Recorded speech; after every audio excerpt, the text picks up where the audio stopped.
Hi friends, happy April. Welcome back to my channel. In today's video, we're going to be picking my April TBR. We are sticking with the trusty TBR jar. I just think this one is fun. It makes it a little open-ended. I've got a bunch of fun prompts in here. Let me know if you have any ideas for prompts. I feel like I should refresh this a little bit because I often pick ones I've picked before since I've had this for a while. So let me know if you've got any TBR jar prompt ideas, or if you have any other fun creative ideas of ways I can pick my TBR for next month. Make sure you're subscribed so you don't miss any videos from me this month, where I'll be reading all of the books that I pick in this video. And without further ado, let's get into the video.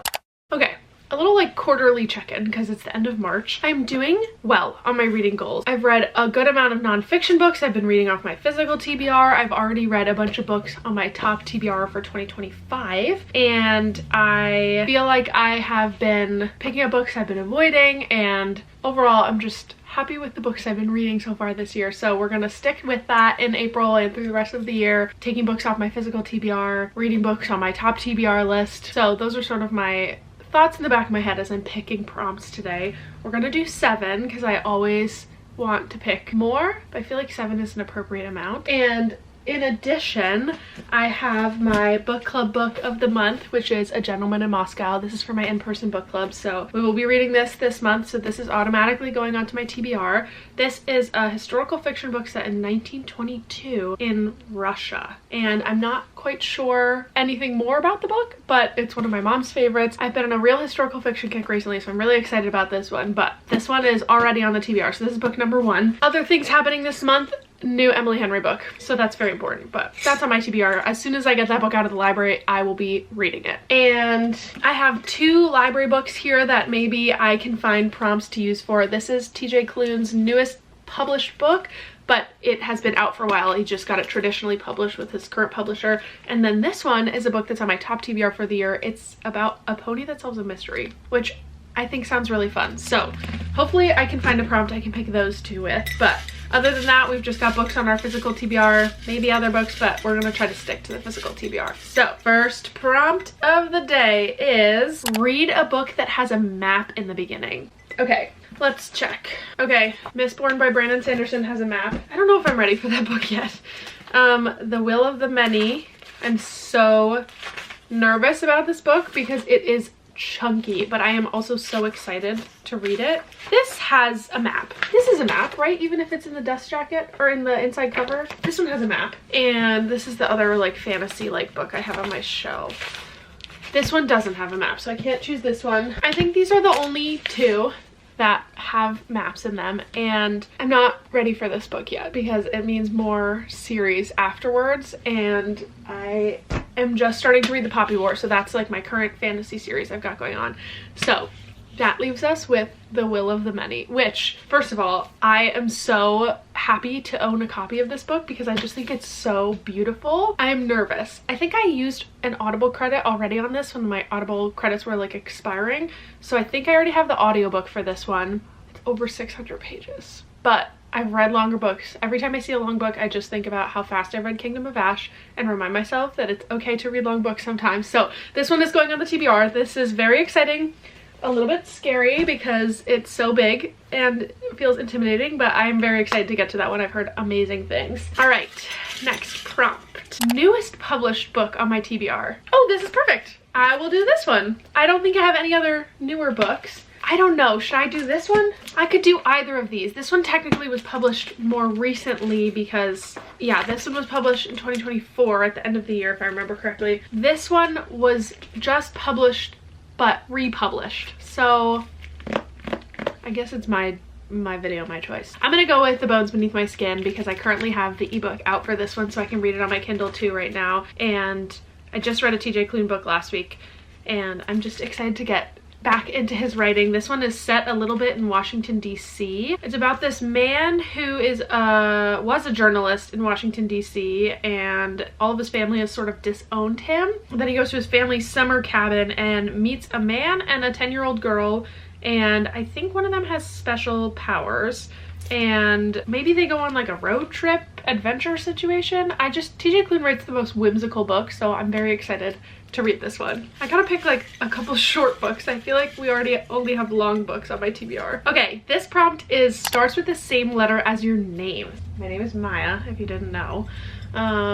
Okay, let's see what I've got. Guys, literally misborn.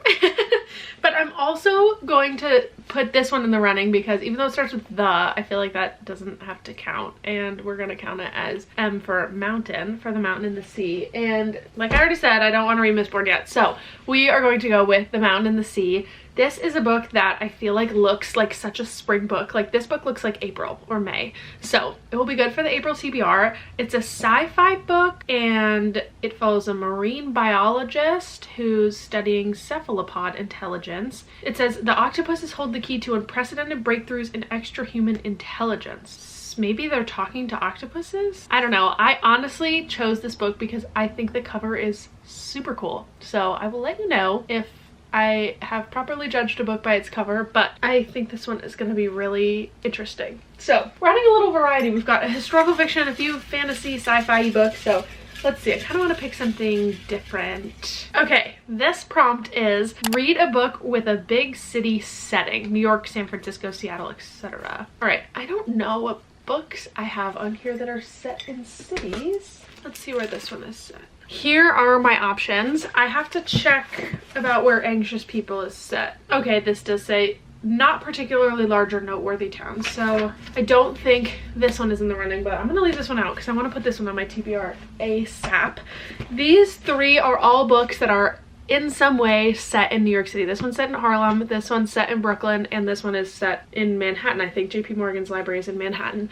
So I'm not really sure how I'm gonna decide between them. They're all sort of historical fiction. Okay, here's how I'm gonna choose the book. Whichever one looks like it has the shortest chapters is how I'm gonna choose the book. These ones look like maybe 5 to 10 page chapters. Ugh, that one also has short chapters. The font in this book is itty bitty. Why is it so small? I literally can't decide. I want to read all three of these, so I'm gonna do a random number generator and we're gonna just go 1, 2, 3, and whichever one it picks is going to be the book that I read because I have no way of making a decision between these three books. Pick a number between 1 and 3. 3. Okay, what did I say? 1, 2, 3. Okay. All right, we will be adding A Woman Is No Man by Taf Room, which is a story that takes place in multiple timelines. One of them is Palestine in 1990 and the other one is Brooklyn in 2008. We're following 17-year-old Isra in Palestine. Then in 2008, we're following 18-year-old Daya, and I imagine both of them are related. I love a multiple timeline family light mystery story, so I think this one is going to be really good. It looks pretty short. It's only like 330 pages, so I think I'm gonna really enjoy this one. That one's like lit fiction. I don't even know if I would categorize it as historical fiction if it was only set in the last like 30 years. So we've got 1, 2, 3, 4 books we've picked. So we still have 3 more prompts. This is so fun. I'm like picking new ones too. I feel like I gotta get a non-fiction on my TBR. Okay, has a 3-word title. I have a lot of books with 2-word titles and a lot of books with like 5-word titles. All right, here are the 3. We're counting the as a word in this one. So this is a book about JP Morgan's personal librarian, which is a historical fiction, but it's about a real person. This book is Breakfast with Buddha. Both of my parents have recommended this book to me. I'm curious about this one. It's definitely, I'm not really quite sure what goes on in it, but I think I would really enjoy it. And I've had this on my TBR for a while. I think my dad gave this to me. And then this one is Jodi Picoult. I have never read anything by her. This follows a Black doctor who was reassigned because the parents of the baby that she delivered are white supremacists, and it deals with racism and stuff. This one I think is a little too long to put on my TBR right now, so we're gonna put this one off, and I think I'm gonna choose Breakfast with Buddha. So if you are my mom or my dad watching, I'll let you know what I think when I'm done with this, but it looks pretty quick and I'm curious about it, and I don't really know much what goes on in it, so I think this will add a little diversity to my TBR. Okay, 1, 2, 3, 4, 5. 2 more prompts. I really want to pick Anxious People. I feel like I really want to read that this month. This prompt is read a book by a New York Times bestselling author, which means I can pick Anxious People because Frederick Bachman is definitely, oh yeah, look, right on the cover. #1 New York Times bestselling author, Frederick Bachman.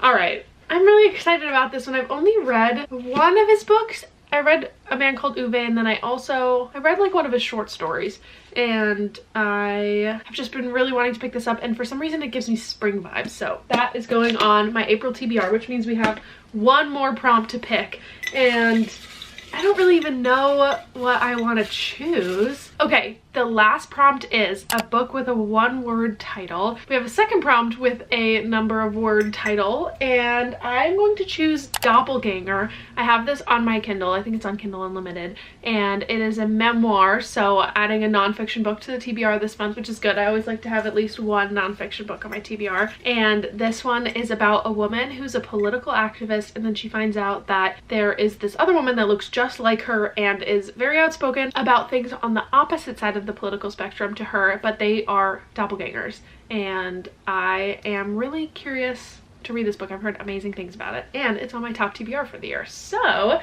with that, we have picked our April TBR. Let's run through it quickly because I already told you what all these books are about. First, we have A Gentleman in Moscow, which is my book club book. Next, we have The Will of the Many. This was picked for a book with a map in the cover. Then we have The Bones Beneath My Skin, which was picked for the newest published book. Then we have The Mountain in the Sea, which was picked for a book that starts with the first letter of my name, and that's M.